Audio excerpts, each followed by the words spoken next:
ദൈവത്തിൻ്റെ അതിപരിശുദ്ധമായ നാമം വാഴ്ത്തപ്പെടുമാറാകട്ടെ. ദൈവം ഓർക്കും, വിടുവിക്കും. വാക്യം വായിക്കാം. ഉൽപ്പത്തി പുസ്തകം 8-ാം അധ്യായത്തിൻ്റെ 1-ാമത്തെ വാക്യം. ദൈവം നോഹയെയും അവനോട് കൂടെ പെട്ടകത്തിലുണ്ടായിരുന്ന സകല ജീവികളെയും സകല കന്നുകാലികളെയും ഓർത്തു. ദൈവം ഭൂമിയുടെ മേൽ ഒരു കാറ്റ് അടിപ്പിച്ചു, വെള്ളപ്പൊക്കം നിലച്ചു. ഒറ്റ വാക്യത്തിൽ തന്നെ ദൈവം ഓർത്തത് കൊണ്ടുള്ള ഗുണങ്ങളുമെല്ലാം അവിടെ എഴുതിയിരിക്കുന്നു. ദൈവം നോഹയെയും കൂടെ പെട്ടകത്തിലുണ്ടായിരുന്ന സകല ജീവികളെയും കന്നുകാലികളെയും ഓർത്തു. അവിടുന്ന് ഭൂമിയുടെ മേൽ ഒരു കാറ്റടിപ്പിച്ചു, വെള്ളപ്പൊക്കം നിലച്ചു. അതായത് ദൈവം ഒരു വിഷയത്തിൽ അത് ഓർത്താൽ അതിനെന്ത് ചെയ്യണമോ അത് അപ്പം തന്നെ ദൈവം ചെയ്യുകയും ആ പ്രശ്നം മാറുകയും ചെയ്യും എന്നാണ് നമുക്ക് മനസ്സിലാകുന്നത്. ഇതിൻ്റെ സാഹചര്യം എന്താണ് എന്ന് ഉൽപ്പത്തി പുസ്തകം 6-ാം അധ്യായത്തിൻ്റെ 5 മുതൽ 8 വരെയുണ്ട്. ഒന്ന് വായിച്ചാട്ടെ. ഭൂമിയിൽ മനുഷ്യൻ്റെ ദുഷ്ടത വർദ്ധിച്ചിരിക്കുന്നുവെന്നും അവൻ്റെ എല്ലാ ഹൃദയ വിചാരങ്ങളും എല്ലായ്പ്പോഴും ദോഷത്തിലേക്ക് ആകുന്നുവെന്നും യഹോവ കണ്ടു. ഭൂമിയിൽ മനുഷ്യനെ സൃഷ്ടിച്ചതിനാൽ യഹോവ ദുഃഖിച്ചു, അത് അവൻ്റെ ഹൃദയത്തെ ദുഃഖിപ്പിച്ചു. ഞാൻ സൃഷ്ടിച്ച മനുഷ്യവർഗത്തെ, മനുഷ്യരെയും മൃഗങ്ങളെയും ഇഴജന്തുക്കളെയും ആകാശത്തിലെ പറവകളെയും ഭൂമുഖത്തു നിന്ന് തുടച്ചു നീക്കും. അവയെ സൃഷ്ടിച്ചതിനാൽ ഞാൻ ദുഃഖിക്കുന്നു എന്ന് യഹോവ അരുളിച്ചെയ്തു. ഇതാണ് ഇതിൻ്റെ സാഹചര്യം. ഈ നോഹയെ ഓർത്തു എന്ന് പറയുന്ന സാഹചര്യം തുടങ്ങുന്നത് ഭൂമിയിൽ മനുഷ്യൻ്റെ ദുഷ്ടത വളരെയധികം വർദ്ധിച്ചിരിക്കുന്നുവെന്നും അവൻ്റെ ഹൃദയ വിചാരങ്ങൾ എല്ലായ്പ്പോഴും ദോഷത്തിലേക്കാകുന്നുവെന്നും യഹോവ കണ്ടു. ഭൂമിയിൽ മനുഷ്യനെ സൃഷ്ടിച്ചതുകൊണ്ട് യഹോവ ദുഃഖിച്ചു, അവിടുത്തെ ഹൃദയം അത്യന്തം വേദനിച്ചു. അതായത് മനുഷ്യൻ്റെ ദുഷ്ടത വർദ്ധിക്കുകയും അതുമൂലം ദൈവത്തിൻ്റെ ഹൃദയം വേദനിക്കുകയും ചെയ്ത സാഹചര്യത്തിലൊക്കെ ദൈവം ഭൂമിയിലെ മനുഷ്യരോട് ഇടപെട്ടിട്ടുണ്ട്. ഈ സോദവും ഗൊമോറയും ഒക്കെ ദൈവം നശിപ്പിച്ചത് അങ്ങനെയാണ്.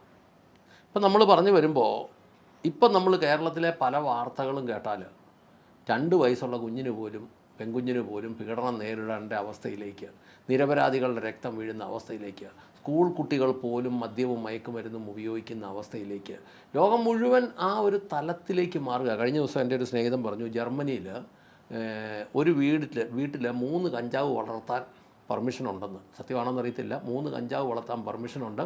50 ഗ്രാം കഞ്ചാവ് ഒരാൾക്ക് കൈവച്ചുകൊണ്ടിരിക്കാനുള്ള നിയമപരമായ സംരക്ഷണം ഉണ്ടെന്ന്. അപ്പോൾ അങ്ങനെ വരുമ്പോൾ സ്വാഭാവികമായിട്ട് ഇതൊക്കെ സത്യമാണെങ്കിൽ, ഓരോരുത്തർ പറയുന്നതാണ്, ജർമ്മനിയായിട്ടൊക്കെ ബന്ധമുള്ള ആളുകളാണ് പറയുന്നത്, അതൊക്കെ സത്യമാണെങ്കിൽ ഞാൻ ജർമ്മനിക്ക് പോയിട്ടില്ല, അതുകൊണ്ട് എനിക്ക് അതിനെക്കുറിച്ച് അറിയത്തില്ല. പക്ഷേ സത്യമാണെങ്കിൽ ഈ പറയുന്നതെല്ലാം വലിയൊരു പ്രതിസന്ധിയിലോട്ടാണ് മാറുന്നത്.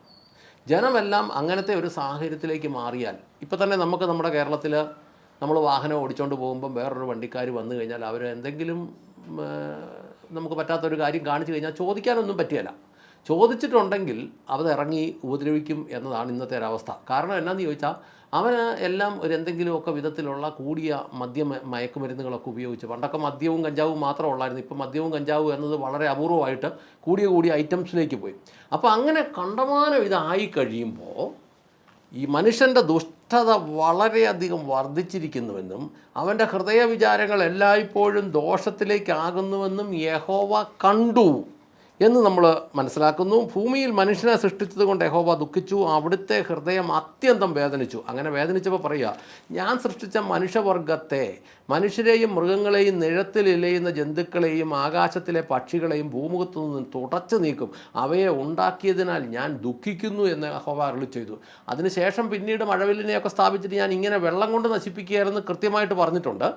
എന്നാൽ ഇതിനകത്തും ദൈവത്തിൻ്റെ വലിയൊരു പ്രത്യേകത എന്താണെന്നോ അതിൻ്റെ 6-ാം അധ്യായത്തിൻ്റെ 9 മുതൽ 11 വരെ വായിച്ചേ. നോഹയുടെ വംശപാരമ്പര്യം ഇപ്രകാരമാണ്. നോഹ തന്റെ തലമുറയിൽ നീതിമാനും നിഷ്കളങ്കനുമായിരുന്നു. നോഹ ദൈവത്തോട് കൂടെ നടന്നു. അതാണ് ആ പദ്ധതിയുടെ പ്രധാന ഭാഗം എന്ന് പറയുന്നത്. എത്ര ദുഷ്ടതയും ദുഷ്ടന്മാരുടെ നടുവിലും നീതിമാൻ ഉണ്ടെങ്കിൽ, നീതിമാൻ ദൈവത്തോട് ചേർന്ന് നടക്കുന്നവനുണ്ടെങ്കിൽ, അവിടെ എഴുതിയേക്കുന്നത് നോഹ തൻ്റെ സമകാലീനരായ ആളുകളുടെ ഇടയിൽ നീതിമാനും നിഷ്കളങ്കനുമായിരുന്നു. അയാൾ ദൈവത്തോടു കൂടെ നടന്നു, കളങ്കമേക്കാതെ വചനത്തിൻ്റെ വ്യവസ്ഥയ്ക്ക് ദൈവത്തിൻ്റെ പദ്ധതിക്കനുസരിച്ച് നടന്നു. നോഹയ്ക്ക് ശേം, ഹാം, യാഫത്ത് എന്നീ 3 പുത്രന്മാരും ഉണ്ടായിരുന്നു. അവരെല്ലാം യോഗ്യമായി ദൈവസന്നിധിയിൽ, അവരെല്ലാം എന്ന് പറയുന്നില്ല, നോഹയെക്കുറിച്ചാണ് പറയുന്നത്, നോഹ ദൈവസന്നിധിയിൽ നീതിമാനായി നടന്നു എന്ന് നമ്മൾ വായിക്കുന്നു. ഇനി അതിൻ്റെ രണ്ടാമത്തെ ഭാഗം 6:14 മുതൽ 22 വരെ വായിച്ചേ. നീ ഗോഫർ മരം കൊണ്ട് ഒരു പെട്ടകം നിർമ്മിക്കണം. പെട്ടകത്തിന് അറകൾ നിർമ്മിച്ച് അതിന്റെ അകത്തും പുറത്തും കീഴ്ത്തേക്കണം. അത് ഇപ്രകാരം ഉണ്ടാക്കണം.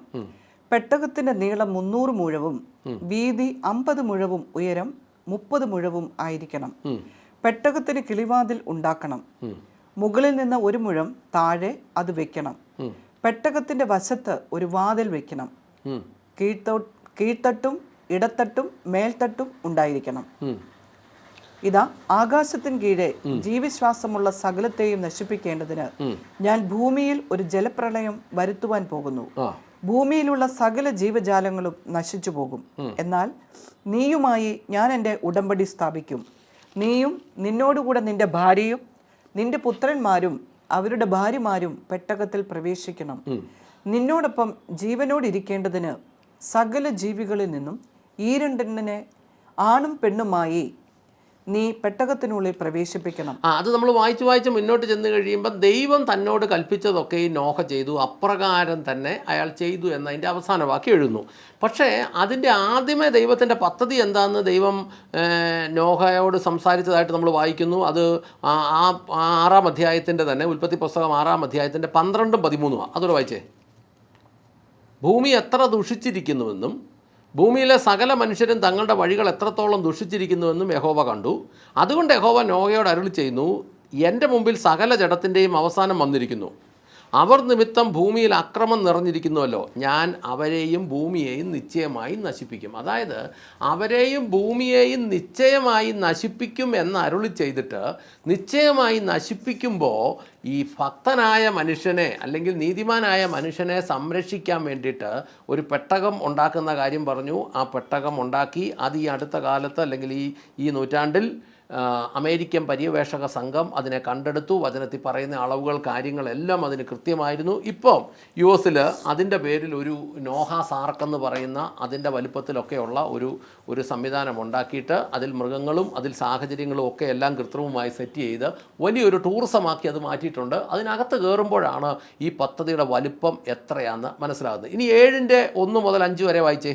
അനന്തരം യഹോവ നോഹയോട് ഇപ്രകാരം അരുളി ചെയ്തു, നീ നിന്റെ സർവ്വ കുടുംബത്തോടും കൂടെ പെട്ടകത്തിൽ പ്രവേശിക്കുക. എന്തെന്നാൽ ഞാൻ നിന്നെ ഈ തലമുറയിൽ എൻ്റെ മുൻപാകെ നീതിമാനായി കണ്ടിരിക്കുന്നു. ശുദ്ധിയുള്ള സകല മൃഗങ്ങളിൽ നിന്നും ആണും പെണ്ണുമായി 7 ജോഡിയെയും ശുദ്ധിയില്ലാത്ത മൃഗങ്ങളിൽ നിന്ന് ആണും പെണ്ണുമായി 2 ജോഡിയെയും ആകാശത്തിലെ പറവകളുടെ ഓരോ ജാതിയിൽ നിന്നും പൂവനും പിടയുമായി 7 ജോഡിയെയും ഭൂമുഖത്ത് അവയുടെ വർഗം നിലനിർത്തേണ്ടതിന് നീ ചേർത്തുകൊള്ളണം. ഇനിയും 7 ദിവസം കഴിഞ്ഞ് ഞാൻ ഭൂമിയിൽ 40 പകലും 40 രാവും മഴ പെയ്യ്ക്കുകയും ഞാൻ സൃഷ്ടിച്ച സകല ജീവജാലങ്ങളെയും ഭൂമുഖത്ത് നിന്ന് തുടച്ചു നീക്കുകയും ചെയ്യും. യഹോവ തന്നോട് കൽപ്പിച്ചതൊക്കെയും നോഹ ചെയ്തു. അങ്ങനെ യഹോവ കൽപ്പിച്ചതെല്ലാം നോഹ ചെയ്തു. പിന്നീട് നമ്മൾ വായിക്കുന്നത് മഴ അങ്ങോട്ട് തുടങ്ങി.